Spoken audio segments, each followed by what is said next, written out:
Bismillahirrahmanirrahim. Kesemua perkara ini, yakni kisah yang berlaku pada Khalifah Umar bin Khattab radhiyallahu anhu dan Ali bin Abi Talib karramallahu wajhah, yang memerintah dengan adil, berpegang pada syariat Allah, kerana pemerintah berdasarkan akidah, yakni iman yang benar, iaitulah Islam. Dan terdapat keistimewaan di antaranya ialah yang pertama, Rabbani, yakni bersifat kepatuhan kepada Tuhan. Dari segi sumber dan matlamat, maksudnya segala dasar peraturan hukum dan syariat, dan cara pelaksanaannya mestilah datangnya dari din Allah, iaitulah Islam. Sama ada secara nas yang dinyatakan secara berterang-terangan dan tafsil, atau secara umum dan ijmal, ataupun tidak ada nas tetapi tetap termasuk di dalam perkara membawa maslahat dan menolak mudarat. Tidak diizinkan kepada pemerintah mengadakan sesuatu dalam perkara yang tidak diizin oleh Allah, kerana menurut akidah beriman kepada Allah itu, mestilah beriman kepada zat dan sifatnya Allah yang maha suci dari segala kekurangan. Dia mengetahui dan bijaksana dalam semua perkara, termasuklah hukumnya, yakni hukum Allah yang menyatakan berkenaan khilafah, berkenaan politik memerintah negara dan mentadbirnya. Dan berhubung juga dengan beriman kepada Rasul, kitab dan lain-lain, maka haramlah pemerintah dan sesiapa sahaja mengadakan hukum syariat dalam perkara yang tidak diizin oleh Allah.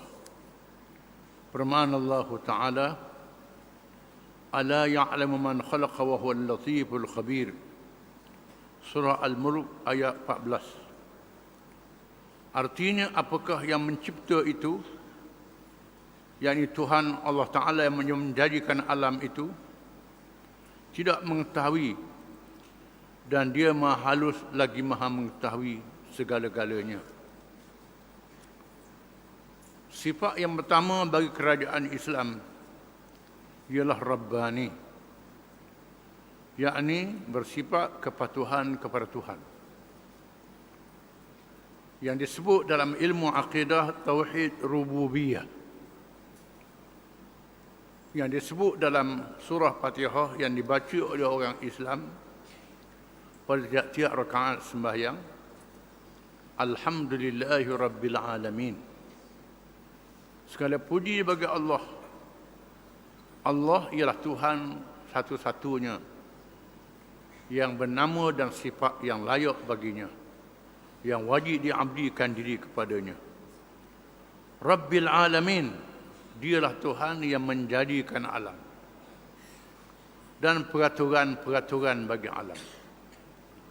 Bukan sahaja Allah menjadikan alam, Allah juga menjadikan peraturan-peraturan bagi alam. Semua makhluk yang ada dalam alam ini ada peraturan masing-masing. Makhluk di langit ada peraturannya. Makhluk di bumi ada peraturannya. Malaikat ada peraturannya. Bintang-bintang cakrawala di langit yang banyak seperti pasir tak berlaga dalam perjalanannya kerana mengikut ketetapan Allah Ta'ala.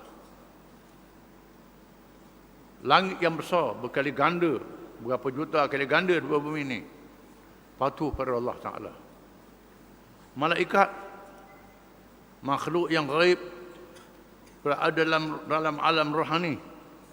Ada perkataannya, la ya'suna Allah ma amarahum wa yaf'aluna ma yu'marun. Mereka itu tidak sekali-kali derhakakan Allah, apa-apa sahaja yang Allah perintah pada mereka, dan mereka buat apa sahaja yang disuruh mereka buat. Ini sifat malaikat, tidak ada nafsu, tidak ada derhaka pada malaikat. Ini sifat semula jadi. Washabil musakhkhari bainas samai wal ard, dan awan-awan di langit yang diperintah di antara langit dan bumi. Awan yang terkandung dalamnya air-air yang banyak. Banyaknya air itu bila turun hujan tenggelam. Negeri, benua boleh tenggelam, banjir. Berapa banyak air dia tak jatuh, malaikat yang perintah Allah Ta'ala. Dan bergerak ke mana pergi, turun di mana, banyak mana, diperintah oleh Allah Ta'ala. Awan di langit. Begitulah juga makhluk yang ada di bumi. Pohon-pohon kayu hidup di kawasan tanah masing-masing. Ada tanah yang sesuai untuk dia, tak sesuai untuk dia. Berbuah di musim dia dan tak musim dia. Ini peraturan Allah. Binatang-binatang, ada yang hidup di laut, hidup di sungai, hidup di darat. Itu peraturan Allah mengikut semula jadinya. Dan manusia juga adalah makhluk. Ada peraturan bagi manusia. Kerana makhluk manusia ini ada akal, ada fikiran, boleh buat pilihan. Dia beri kepada mereka mentarbih makhluk-makhluk yang lain yang ada di atas muka bumi ini. Maka Allah memberi petunjuk kepada mereka perkara yang tak mungkin dipikir oleh akal. Allah menurunkan nas-nas yang nyata. Semayang dan rakaatnya, perbuatan sembahyangnya, perbuatan puasanya, dinyatakan nas-nas yang nyata dalam Quran dan hadis Nabi SAW. Jangan pandai-pandai buat reka semayang batin itu gini, itu sesat. Mesti ikut Quran, ikut hadis yang diwahyukan oleh Allah pada Nabi-Nabi dan Rasul-Rasul. Kalau ada orang bawa ilmu pelik, itu sesat. Bukan tinggi, sesat, bodoh, gila. Ini tak betul, salah. Banyak orang suka ikut ilmu-ilmu pelik ni. Orang bodoh bawa ilmu pelik ni. Banyak orang pengaruh dengan bodoh, ambil senang. Manusia jadi binatang, ikut hawa nafsu, rosak. Ni kena faham. Ada halal dan haram yang Tuhan tetapkan. Ini dinaskan. Rukun-rukun yang nyata dalam pemerintahan negara, hukum jenayah, hudud qisas, dan lain-lain lagi yang berkait dengan ekonomi. Diharamkan riba, dihalalkan jual beli dengan lapangan yang luas. Ada nas yang terang, yang nyata, ada nas yang umum. Yang umum, mesyuarat wa umruhum syura bainahum. Urusan mereka bermesyuarat sesama mereka. Wasyawirhum fil amri, wahai Muhammad, bermesyuarat dengan sahabat-sahabat kamu. Mesyuarat, Allah Ta'ala tak sebut berapa orang ahli mesyuarat. Macam mana cara mesyuarat, susunan mesyuarat, agenda mesyuarat, tak sebut dalam Quran. Ada perkara yang umum, perkara yang baik dihalalkan, yang tak baik diharamkan. Tidak disenarakan binatang ni, tahi ayam, tahi itik, tahi kubah, sesa sebut dalam Quran. Tidak begitu. Ni nak sebut sesa. Ada perangai begitu. Ini tak betul. Semua keji diharamkan, yang baik dihalalkan. Ini ada benda yang umum. Ada perkara yang didiamkan, yang tak ada nas. Dalam dunia hari ini, dalam masalah politik, ada ideologi.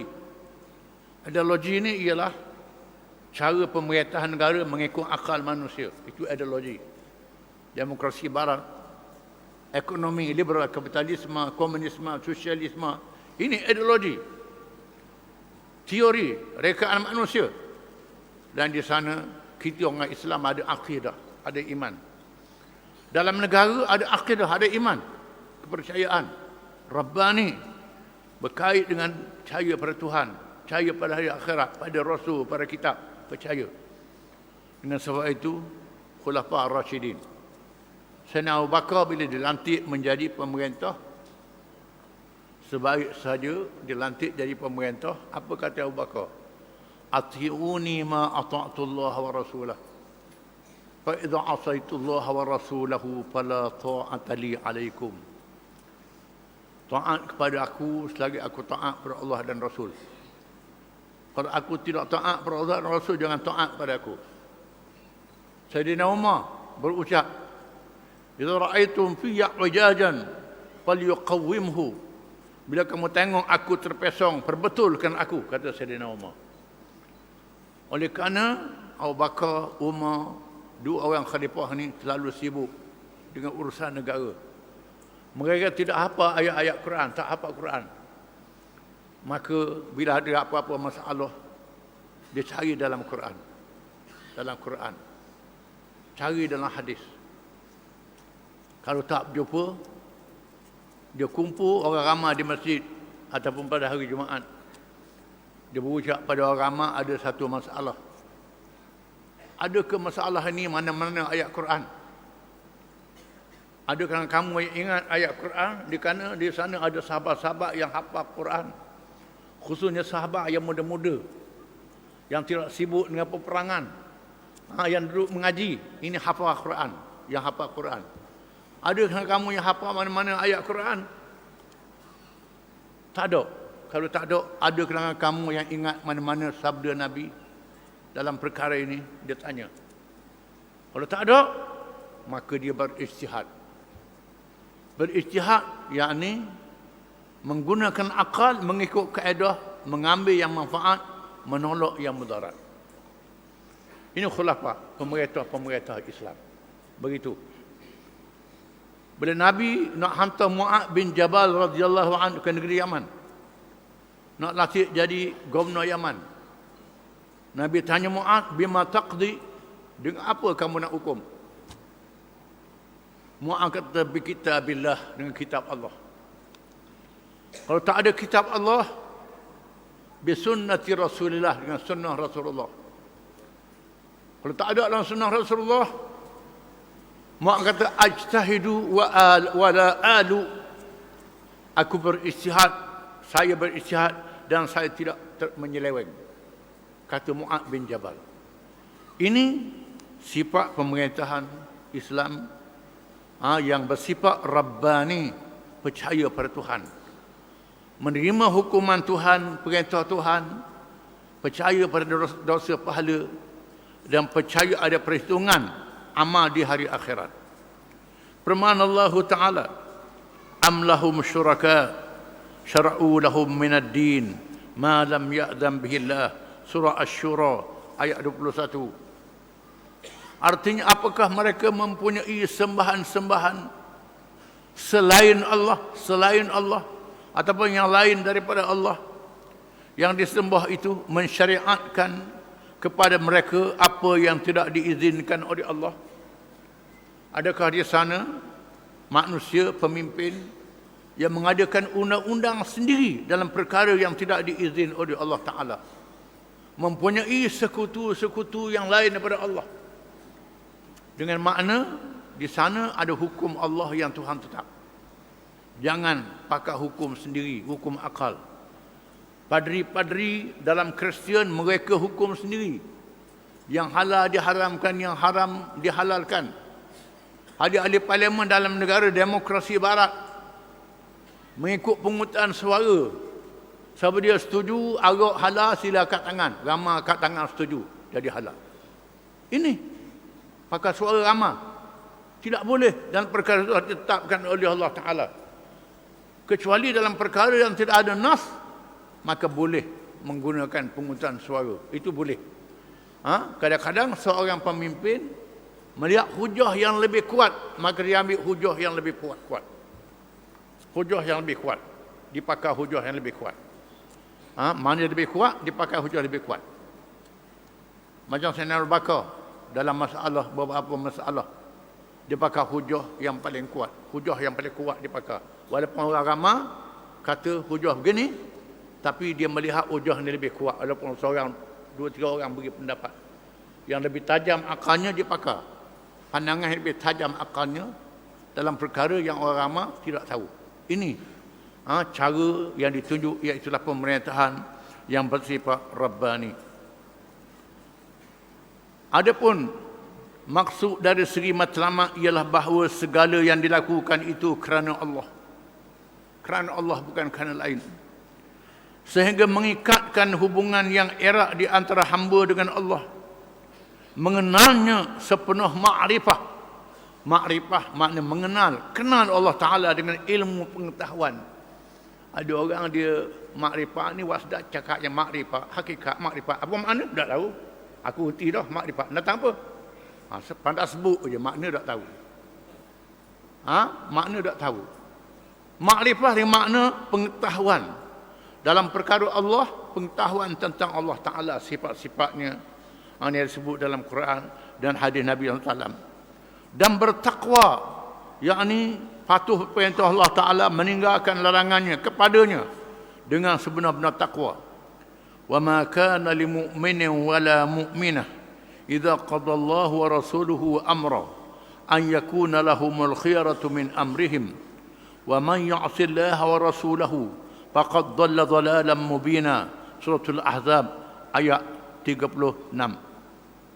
Artinya, dan tidak patut bagi seseorang lelaki yang beriman dan perempuan yang beriman, apabila Allah dan Rasulnya telah menetapkan sesuatu ketetapan, ada bagi mereka pilihan yang lain tentang urusan mereka, dan barang siapa menderhakai Allah dan Rasulnya, maka sesungguhnya dia telah sesat dengan kesesatan yang nyata.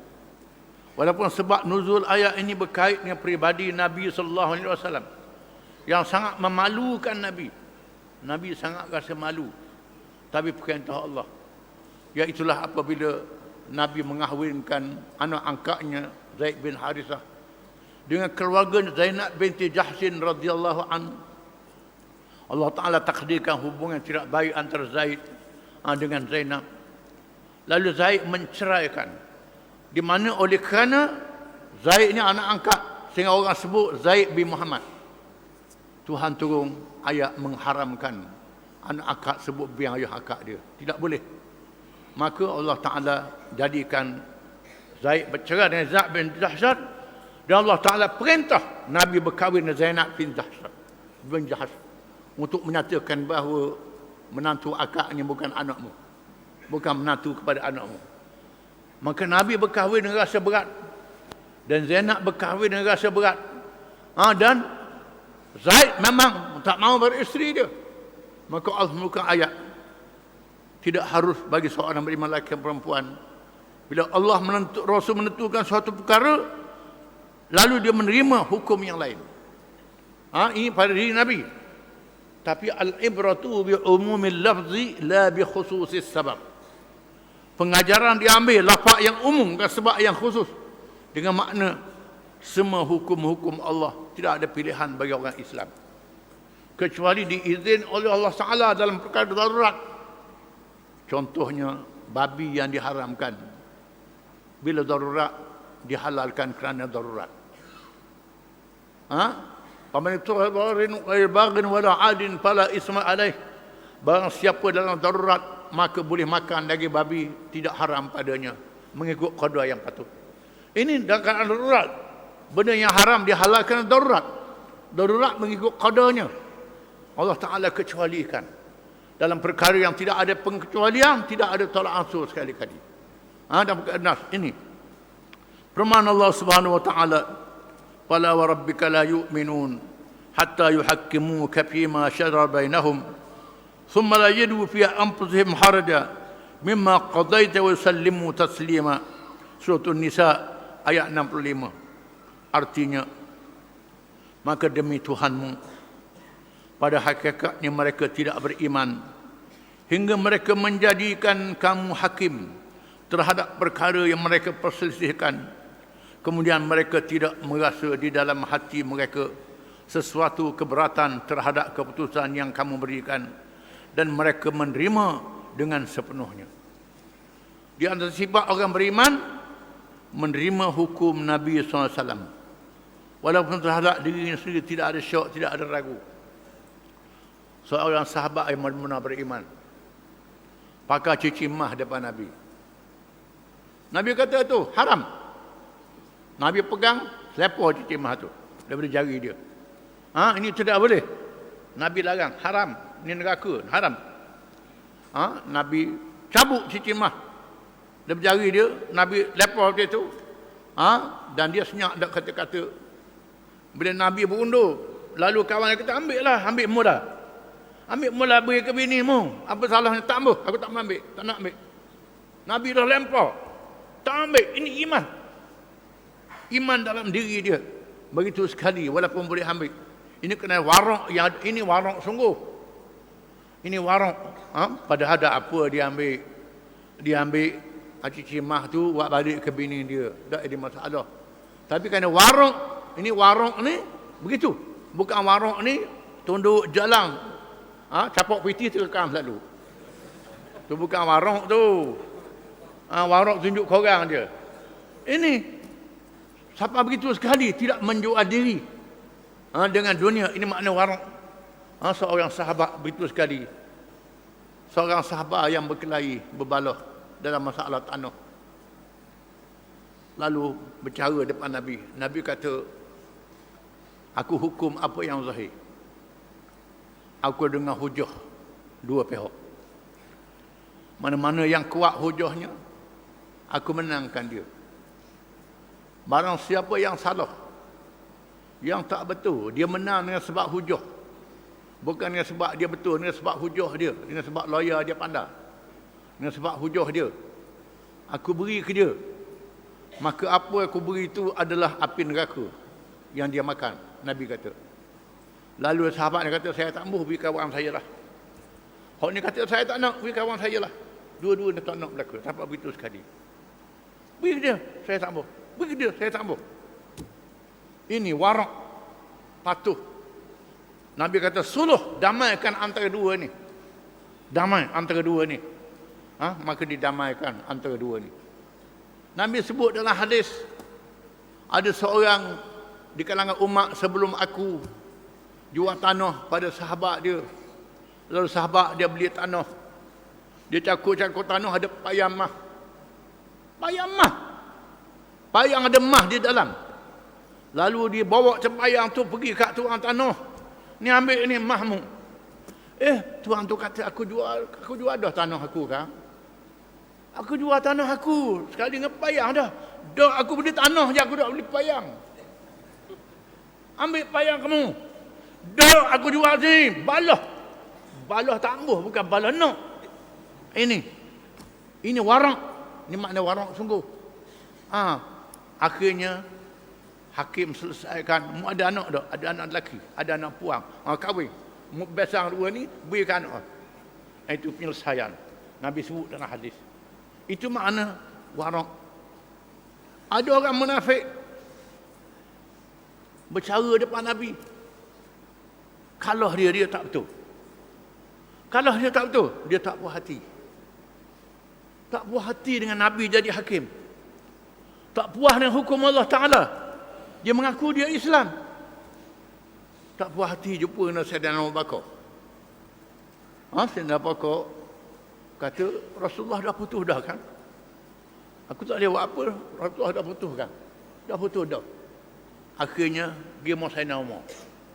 Dia mau Sayyidina Umar. Ni Rasulullah buat hukuman mungkin aku tak puas hati. Rasulullah dah hukum dah. Hukum dah. Hukum dah. Nanti dia Sayyidina Umar kata. Masuk dalam rumah ambil pedang. Baru lagi. Ini kerana tak puas hati dengan hukum Allah Ta'ala. Ini orang munafik.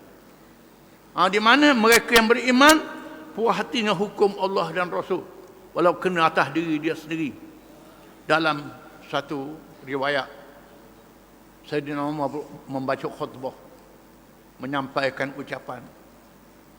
Bangun seorang perempuan menegur Sayyidina Umar, wahai Amirul Mukminin, Ini tak betul kerana ayat Quran mengatakan demikian. Dibaca ayat Quran.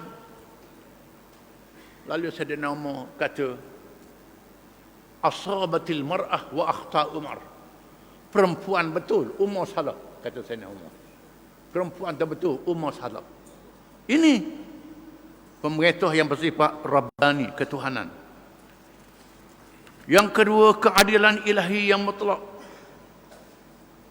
Kalau bukan Allah dan Rasulnya yang paling adil, maka siapakah lagi yang paling adil? Tiada siapa yang boleh menjawab cabaran ini sehingga hari kiamat. Dengan tegaknya khilafah, maka tegaklah hukum Allah di dalam masyarakat dan negara. Tiada orang yang boleh dianggap istimewa boleh mengatasi hukum atau meminda hukum mengikut kemahuan kepentingan pribadi atau puaknya. Semua manusia berada di bawah undang-undang. Ini pemerintahan Islam, pemerintahan Allah Ta'ala. Allah dan Rasul paling adil. Allah yang maha suci bersegala sifat kekurangan. Adapun Rasul maksum, dia pelihara dengan wahyi. Kalau tak betul, turun wahyi selalu. Dia betulkan untuk jadi pengajaran. Ini Rasul. Dengan sebab itu hukum Allah dan Rasul adalah adil yang mutlak. Pernah berlaku dalam sirah, Nabi membahagikan ghanimah, membahagikan faid, membahagikan harta yang diambil dalam selepas peperangan. Dibahagi-bahagi. Ada seorang yang tak puas hati, mengatakan Nabi tak adil. Berubah wajah Nabi. Illam ya'dillah wa rasuluhu faman ya'dil. Nabi kata, kalau Allah dan Rasul tak adil, siapa lagi yang adil? Allah dan Rasul yang paling adil. Allah yang maha adil, sifat dia ialah maha adil antara sifat Allah Ta'ala. Walaupun tak masuk dalam sifat 20, itu sifat Allah Ta'ala juga. Semua sifat kemudian sifat Allah Ta'ala. Antaranya ialah adil. Sifat yang wajib bagi Allah Ta'ala. Allah Ta'ala tidak zalim, mustahil bagi Allah Ta'ala zalim. Rasul juga adalah adil. Yang ketiga, kamil dan mutakamil, yakni sempurna dan menyempurna di antara satu sama lain. Ada kait mengait antara satu sama lain hukum Islam ni. Firman Allah Ta'ala, al-yawma ya'isa alladhina kafaru min dinikum fala takhshawhum wakhshawni al-yawma akmaltu lakum dinakum wa atmamtu alaykum ni'mati wa raditu lakumul Islam dina. Artinya, pada hari ini orang-orang kafir berputus asa untuk mengalahkan agama kamu. Maka janganlah kamu takut pada mereka. Takut kalah kepada aku. Pada hari ini telah aku cukupkan untuk kamu nikmatku. Dan telah aku redha Islam itu menjadi agama kamu. Allah Ta'ala menyatakan Islam sudah sempurna, sudah cukup. Semua perkara yang berkait dengan manusia, hubungan dengan Tuhan, hubungan dengan akhirat, hubungan dengan dunia, ada berlaku dalam Quran. Semuanya ada. Dan firman Allah Subhanahu wa taala, ya ayyuhalladzina amanu udkhulu fis silmi kaffah wa la tattabi'u khutuwatis syaitan innahu lakum aduwwum mubin. Surah Al-Baqarah ayat 208. Hai orang-orang yang beriman, masuklah kamu ke dalam Islam keseluruhannya dan janganlah kamu turut langkah-langkah syaitan. Sesungguhnya syaitan itu musuh yang nyata bagi kamu. Islam kena ikut semua. Kerana Islam itu sempurna. Semayang ikut Islam, puasa ikut Islam, haji ikut Islam, zikir ikut Islam, tasbih ikut Islam, nikah kahwin ikut Islam, pakaian ikut Islam, jual beli ikut Islam, politik negara ikut Islam, undang-undang pemerintahan dalam negeri ikut Islam, undang-undang antarabangsa ikut Islam. Semua kena ikut Islam belaka. Islam tu sempurna. Cukup Islam ni. Masuklah dalam Islam, semuanya jangan ikut langkah-langkah syaitan. Ikut Islam separuh, tak ikut Islam separuh ni, ikut syaitan. Tuhan kata begitu. Ayat yang pertama menyatakan Islam itu sempurna. Yakni terkandung di dalamnya perkara yang ada dalam urusan kehidupan manusia semuanya. semua perkara ibadat atau urusan yang lain di dalam kehidupan mereka, sama ada perkara dunia atau perkara akhirat. Dan ayat yang kedua pula menyatakan bahawa kesemua perkara ini hendaklah sepenuhnya diamalkan secara Islam, bukannya secara sebahagian-sebahagian sahaja. Kalau sebahagian sahaja tak jadi. Ada orang kata macam mana orang Islam molek semayang ni tapi isak dadah juga, minum arak ada juga orang Islam. Macam mana orang Islam rumah tangga dia huru-hara?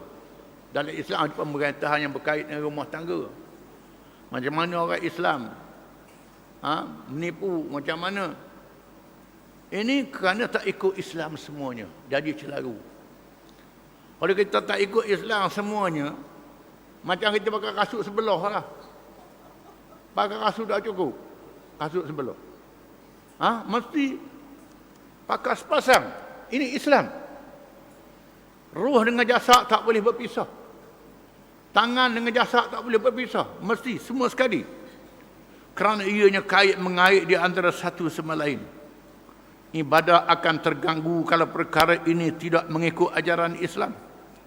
Begitu juga urusan dunia tidak berjalan dengan betul kalau diri seseorang itu tak terikat dengan amal ibadat yang khusyuk kepada Allah. Menunjukkan bahawa beribadat itu mempunyai peranan yang besar juga kepada perkara-perkara yang lain.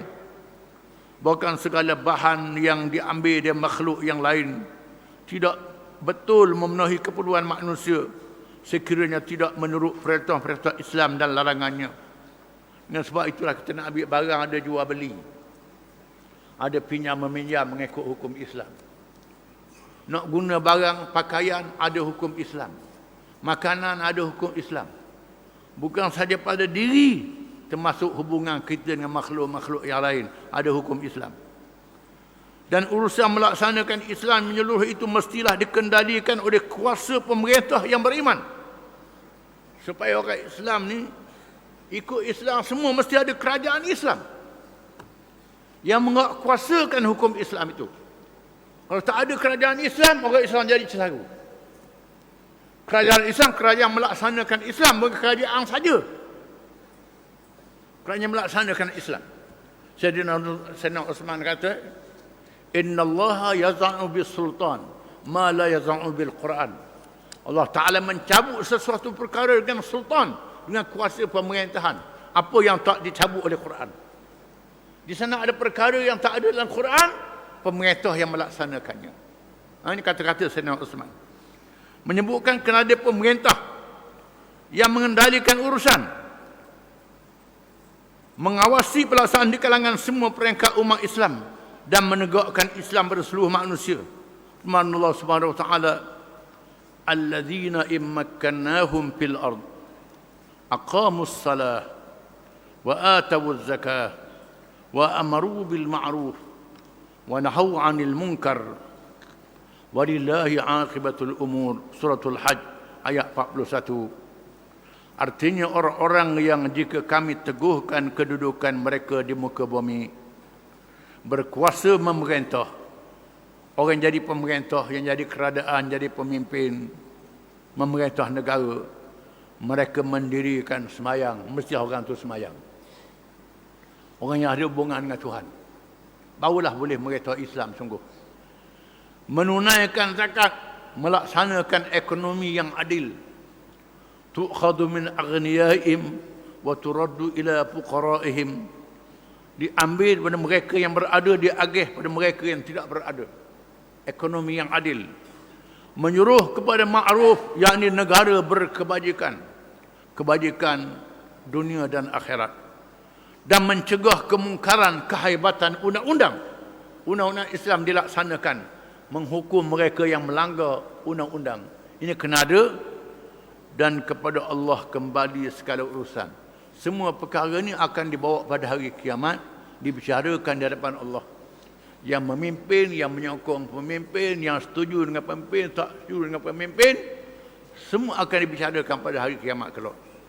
Seterusnya kita akhir kitab ini dengan Rabbana atina fid dunya hasanah wa fil akhirati hasanatan wa qina adzabannar.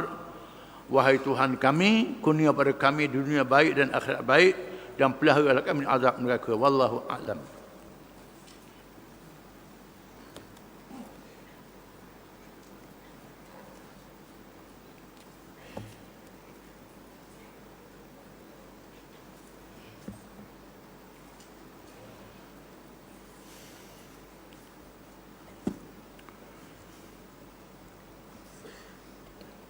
Bismillahirrahmanirrahim.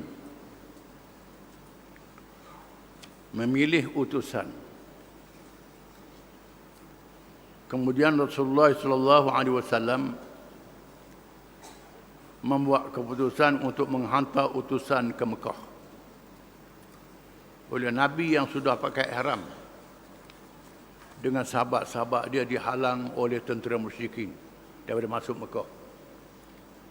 Maka Nabi memilih utusan untuk berunding, bukan berlawan, kerana tujuannya datang ialah untuk umrah, bukan untuk berperang. Untuk menyatakan tujuan kedatangannya, lalu dipanggil Umar bin Al-Khattab radhiyallahu anhu untuk diutus ke Mekah bagi menemui pemimpin-pemimpin musyrikin. Mula-mula Nabi pilih Sayyidina Umar. Baik, Umar pergi, Umar berunding.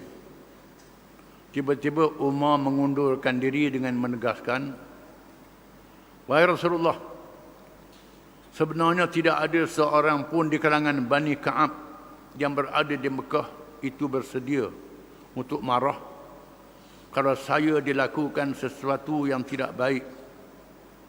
Hantarlah Uthman, keluarganya bersama-samanya, dan dia boleh mencapai tujuan yang dikehendaki. Sayyidina Umar kata, kalau atas saya bergaduh, bukan berunding, bergaduh, tak boleh atas saya. Saya tak boleh berunding. Keluarga saya dan orang Mekah ni jadi bala. Pilih Uthman. Uthman ni orangnya lembut, keluarga bersimpati dengan dia, dia boleh berunding. Uthman bin Affan radhiyallahu anhu dipanggil, dan dialah yang diputuskan menjadi utusan. Dipilih Sayyidina Uthman. Rasulullah SAW bersabda kepadanya, beritahulah kepada mereka bahawa tujuan kedatangan kita bukannya untuk berperang, tetapi untuk beribadah. Ajaklah mereka kepada Islam, dan temuilah orang-orang yang beriman, lelaki dan perempuan yang masih berada di Mekah. Berilah kepada mereka perangsang dan berita gembira bahawa Allah pasti akan memenangkan umatnya di Mekah, sehingga tidak takut lagi oleh seseorang pun dengan imannya. Di Mekah masih ada orang beriman yang lemah, yang tak mampu nak berhijrah. Nabi kata, wahai Uthman, menjumpa orang yang tak mampu ni, beri semangat. Islam akan menang, jangan takut. Kemudian beritahu kepada musuh, tujuan kita mari ini nak buat ibadat, bukan nak berperang. Dalam masa yang sama, kalau ada peluang berdakwah, ajak orang masuk Islam. Walaupun berunding, ajak dia terima Islam. Ajak dia terima Islam, ajak berdamai. Yang sudah masuk Islam, beri semangat. Sayyidina Uthman radhiyallahu anhu bertolak ke Mekah. Apabila sampai di Baldah, orang-orang yang ditemui bertanya, hendak ke mana? Jumpa dengan orang Mekah. Tanya Sayyidina Uthman nak ke mana?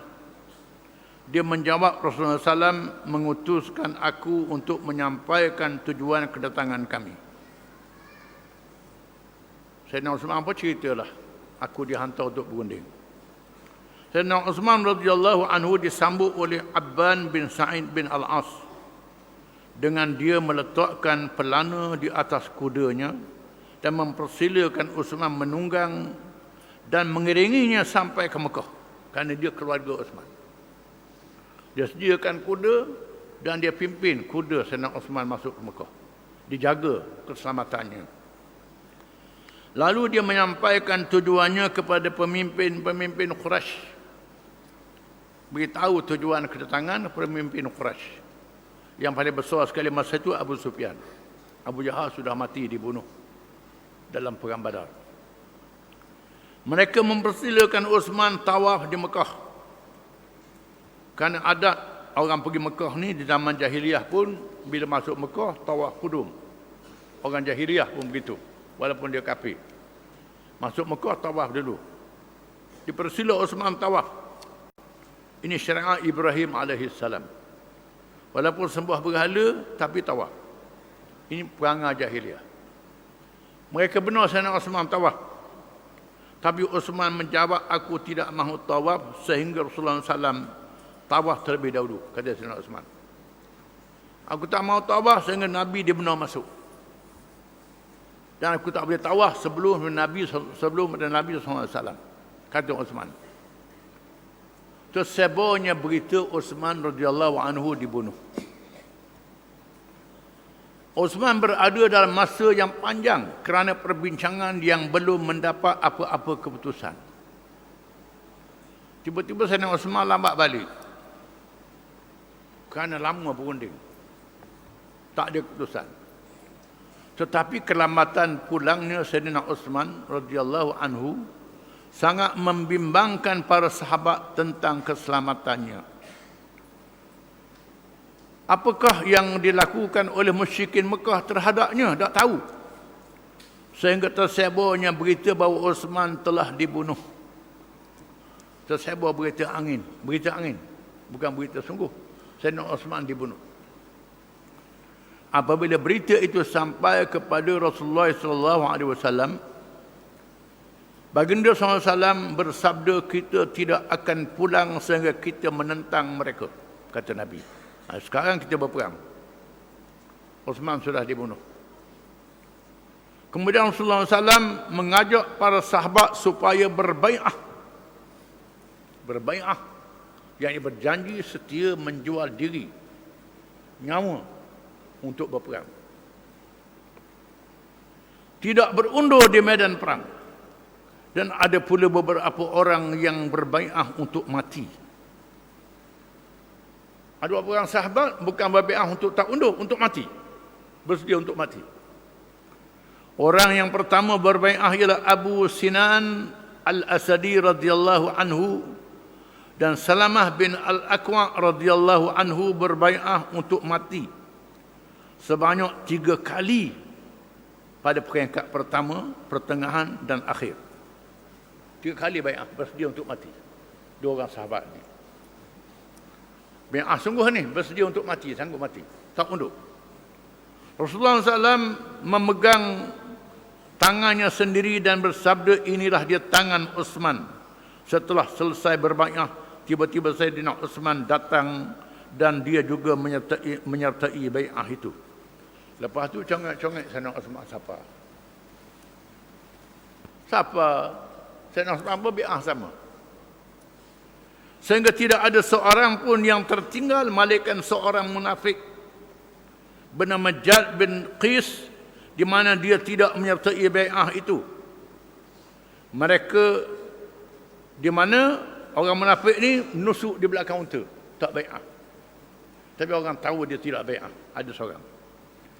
Mereka berbai'ah di bawah pohon kayu di mana Umar memegang tangan Rasulullah SAW dan Ma'qud bin Yasar memegang ranting supaya tidak mengenai Rasulullah SAW. Bersempena dengan bai'ah yang sangat penting ini, Allah berfirman, Allah menurunkan ayat.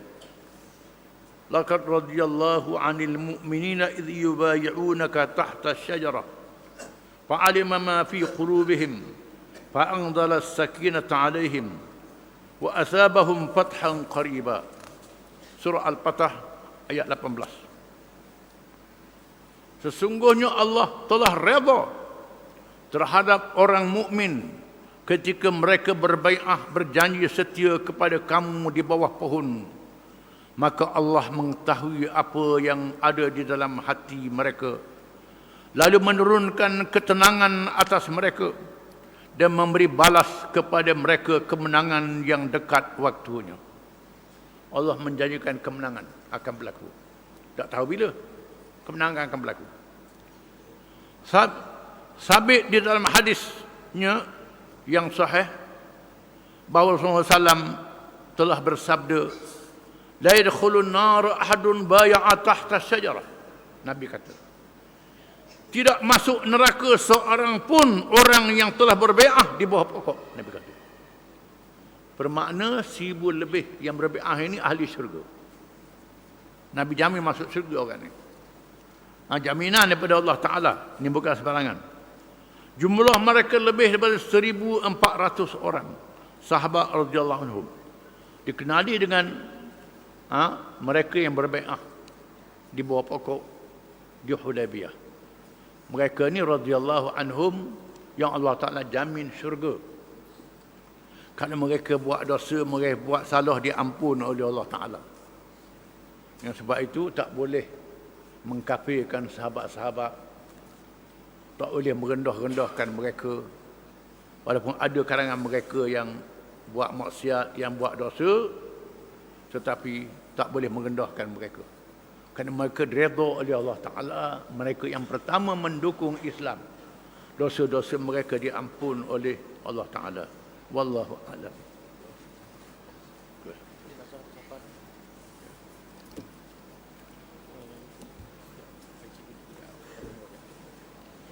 InsyaAllah kita solat jenazah. Jenazah lelaki InsyaAllah.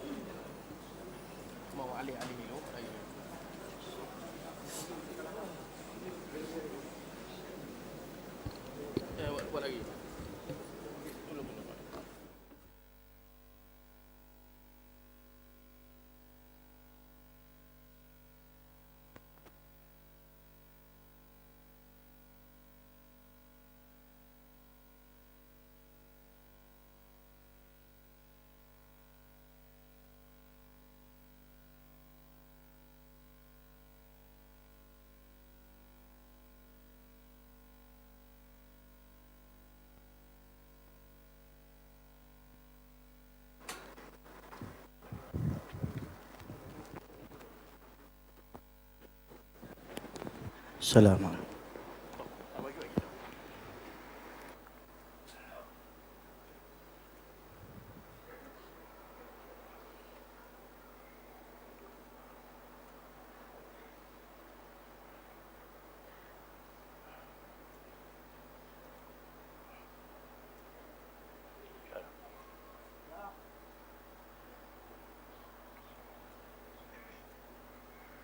Allahu Akbar.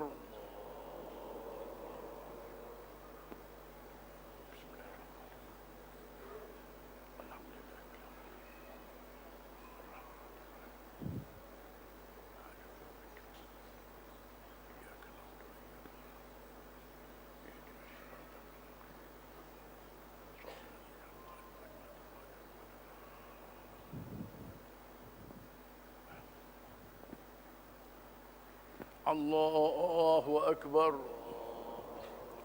Allahumma salli ala Muhammad wa ala kama sallaita ala wa ala ibrahim wa barik ala kama barakta ala wa ala ibrahim fil alamin innaka Hamidum Majid. Allahu Akbar.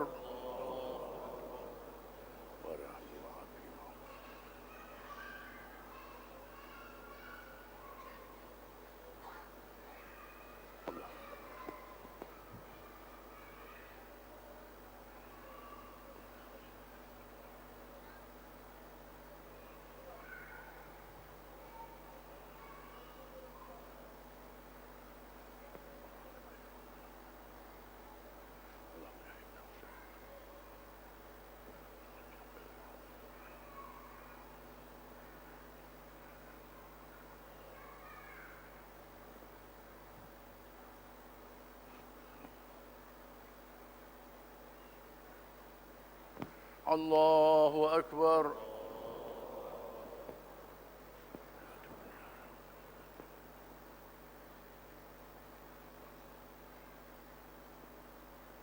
Assalamualaikum warahmatullahi. Assalamualaikum warahmatullahi.